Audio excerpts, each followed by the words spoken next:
Hello, I'm Bill Monroe, and welcome to 2-Minute Talk Tips.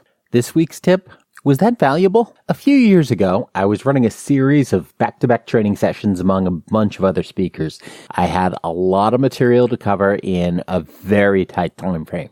To validate the format, though, I began asking if the session was valuable as I wrapped up each session. Generally, the energy of the event led to some enthusiastic agreement and ultimately positive ratings in the post-event reviews. Now, after nearly every session, I ask, was this valuable?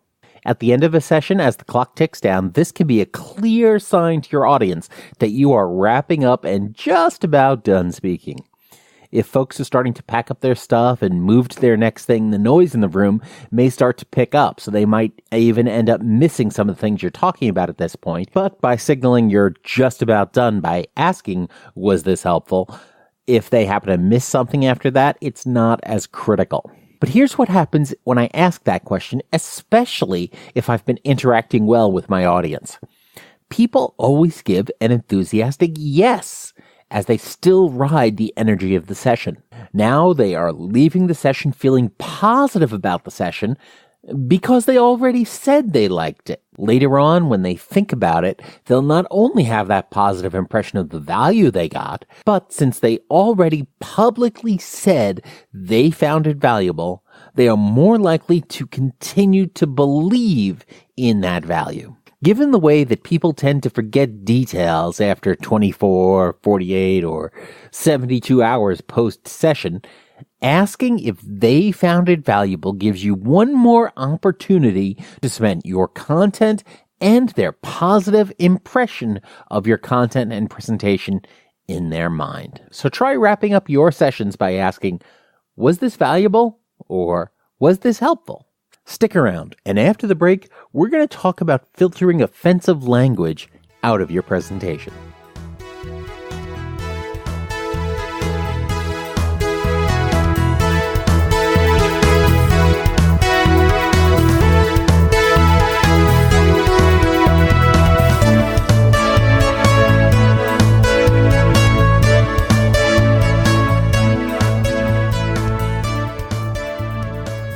Welcome back. The Chicago Manual of Style is entering its 17th edition with several changes to its recommendations regarding spelling, grammar, and usage. Among those changes is that they now consider it acceptable to use they and their as third-person, gender-neutral, singular pronouns.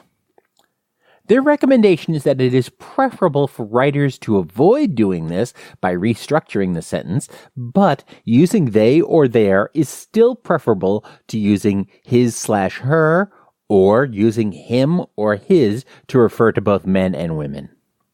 Outside of the Chicago Manual of Style, we're also starting to see other pronouns come into use due to the rise of the trans pride movement and the greater visibility of trans rights issues. Other words and phrases are becoming inappropriate in a professional context as we learn more about racist origin of terms. For example, the word gypped is now, or rather once again, seen as a racial epithet by people of the Roma ethnicity. Many people of Irish descent will take offense at the term paddy wagon to describe a police prison van. It's not just ethnic communities raising awareness of language that further marginalizes members of that community, though. Disability rights activists have also been working to raise the profile of ableist language. Words like lame and crippled are often used to refer to broken things or things that are useless or things that we generally just don't like. As you might expect, however, those terms are often considered offensive by many folks with physical disabilities or mobility challenges. Describing a situation as retarded is offensive to those who have or are connected with people who have developmental disabilities. And more people object to the use of the word crazy to describe a bad situation because of how it marginalizes those who struggle with mental illness. We're also seeing something of a backlash against what some folks see as excessive political correctness or oversensitivity. Whether this is right or wrong is not something I'm going to address here. I'll leave that to your judgment. I will tell you that as a speaker, you need to be familiar with how language is changing in response to evolving social mores and what terms are becoming the most insensitive. Review your language choices as you rehearse your presentations so you can make deliberate choices and decisions about the language that you want to use.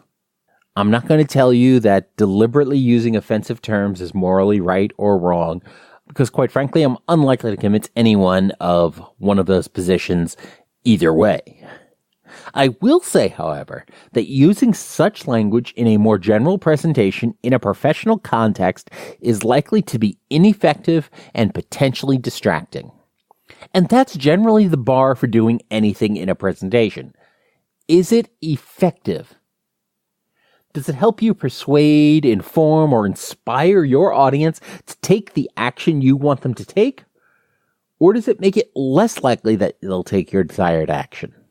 As a speaker, your ego needs to be subservient to your message. You can use all the offensive terms you want, but if they turn off your audience or just key members of your audience, then it doesn't matter, and your presentation was at best irrelevant, and at worst, career ending for you. If you find yourself in a discussion after your presentation about the language that you used, that's a problem.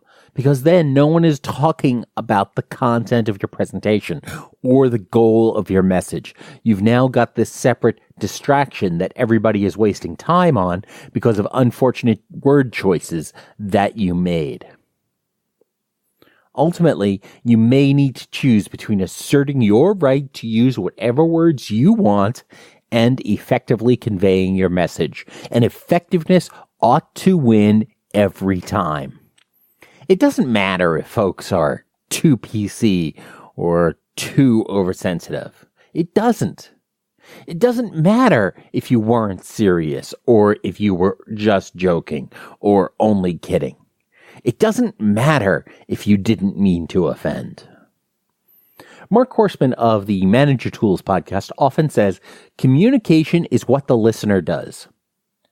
You see, you share your words with your audience, and your audience assigns meaning to them based on its life experiences. You can argue until the end of time that the audience or an objecting audience member is assigning the wrong meaning or the wrong intent to your words, or that they should only assign the meaning the dominant culture assigns. And you might be right, but it doesn't matter. Any audience or person you speak with is going to assign its own meaning to the air vibrations that you generate with your mouth. So does that mean you should never use those words or phrases? No. Most of the time you probably shouldn't, but there are times where it might be appropriate. There are two key things to keep in mind, though. First, don't use them unintentionally. Accidental word choice is the most likely to interfere with your message. If you do a lot of presentations, make sure you are familiar with how language is evolving. If you want to keep potentially inflammatory language in your presentation, make sure that you know why you want to do it and what the likely result will be. Second, understand your audience. Know who you are talking to and adjust your language as appropriate.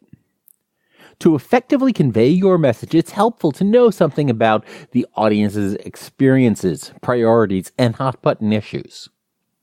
And actually, the guidance to be intentional and to know your audience benefits you well beyond word choice. Those principles can guide you in making sure that everything in your presentation is as effective as possible. Everything from the word choice to the structure, to the stories you tell, to the graphics you create, to the images you put up, to how you use your slides, to how you speak to your audience, to how you take questions and how you answer them. Language is not a static thing. Regional, ethnic, class, spiritual, ability, occupational, schooling, and more factors all influence how we speak and how we understand others and how we interpret a situation. Meanings of words drift over the decades. Original meanings can be lost and then rediscovered. Language and communication are beautiful, powerful, and at times imprecise tools to communicate with others and to advance our personal and societal goals. Relish the diversity of language. Understand how others communicate. It's one more way to make yourself even more effective from the stage. Well, it's been a short one, but that's it for this week. Was this helpful? Let me know in the comments for episode 28 at 2minutetalktips.com or call the listener feedback line at 650-TALK-TIP. The next time you do a presentation, ask at the end if the audience found it valuable. As you practice, watch your language for potentially offensive terms and purge them if need be. Finally, don't get best, get better, and I'll see you next week.